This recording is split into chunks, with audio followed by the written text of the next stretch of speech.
Hello, my name is Thomas Anderson, and I made this PowerPoint presentation on trait theory and the different parts of Chapter 14 application assignment. And clearly, I am in Principles of Management. For the trait theory, it explains that there are different traits in every leader. So the best leaders have intelligence, scholarship, reliability in exercising responsibility, social participation, and socioeconomic status. And when they have all these different traits, it makes the best leader that you can have. Uh, with trait theory, there are different advantages and disadvantages. For some advantages, they can be easily tested. So you can do a test to figure out if this person has intelligence, scholarship, whatever, all the different traits. The traits aren't that uncommon between people, and the traits could be learned possibly, depending on psychology, and it's a debatable topic. For some disadvantages, it can be hard to find people with all the different types of traits. So you can't find someone with all five. You might be able to find someone with one, two, three, doesn't matter. It's hard to find someone with all five to make that perfect leader. And it's hard, or possibly hard, or impossible to learn these traits because of that debatableness from the psychology standpoint.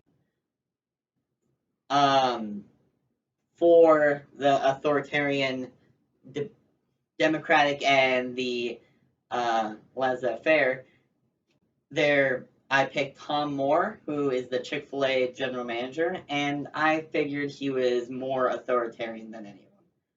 The reason why is because he has a list for his employees and each of their different roles that they have, so that they can complete their tasks when needed. And he also has authority over all of Chick-fil-A, so then we get our stuff done. Reason why I have however them is because there are a little bit of question marks, like he expects us to clean when we need things cleaned, and he wants us to satisfy the customer in our own way, depending on how we feel. And he does accept feedback from the Chick-fil-A employees and their ideas. And those three don't kind of follow authoritarian, which is why I wrote this, but authoritarian is like the best way, the best one to pinpoint. It's less of the other two, but mostly authoritarian. Now, Naomi Anderson is a manager from Central Kitchen and Bath, and I figured she was mostly a supportive behavior. The reason why is because she believes in her employees that they can do the best of the best, and she is very willing to adapt to help these employees so then they do even better and just support them. And she makes everyone feel that they can do great in this business of theirs. For Andy Anderson, he is a general manager at Love's Truck Stop, and I found that he was a very transformational leader. The reason why is because he thinks very deeply on different concepts of how to benefit each of the company's goals and different other things that the company has. Um, seeing He sees needs without the company requiring those needs to be fulfilled, because he feels that it would benefit the business even though it's not an objective of the business. And he makes it fun so they can sell and fundraise more when they're doing a fundraiser. Like this picture, he has a unicorn hat. That might not look like that, just might look weird, but the reason why he has it is because every time someone fundraised for the thing he was fundraising for, he would wear that hat for a certain amount of time to make it fun so the customers and the employees would be able to interact with this. The customers would get to see the crazy general manager in a hat that's fun to look at, and the employees would get to see a crazy guy in a hat, and they would feel more wanting to like convince other customers to um, fundraise for this or sell or whatever the task is. And he does even more to make the company benefit for different other fundraisers or other things. Dan Binger is a Cross Point Church pastor, and I found that he is a very servant leader. Um, the reason why is because he knows his purpose is to lead different people to what their purpose is. He's found that he doesn't care if he's up front. Yes, he's a pastor, which is the head of the church, but he doesn't really say, "Hey, I'm the head." He says he builds up the body. He builds up the different people in the church, and he finds their purpose in life and strives to make them known so they can do their purpose and help people in their way. I also find him very trustworthy, and other people do too. Just talking to him and everything, he's very trustworthy, just even how he speaks. And he loves all people, and I've seen that throughout any time I've seen him.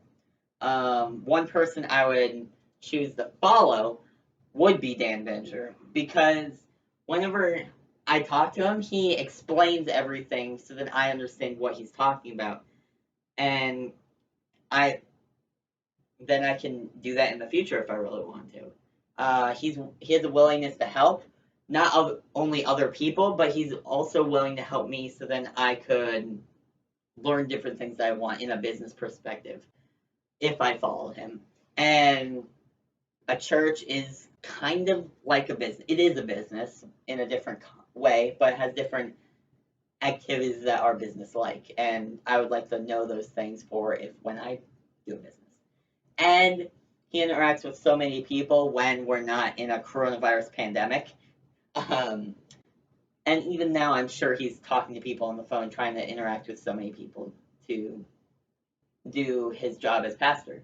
And he always makes things fun. This picture, pretty fun. He's dressed up completely in the activity that he's doing, BGMC, Boys and Girls Missionary Challenge, and he's trying to promote that in a very fun way. And I feel like if I follow him, it would be fun learning the different concepts I would like to learn. Leadership and management. They're two very similar things, and but they do have differences. So for similarities, they are participation. For leadership, you have to participate in the employees or whoever you're leading, and participate with them so you can get the job done. And management is the same way. You have to participate with them to work with and through them, as the definition holds, to participate with them so then you can get things done. And they both can have a common purpose. For leadership, it's a common purpose, common goal.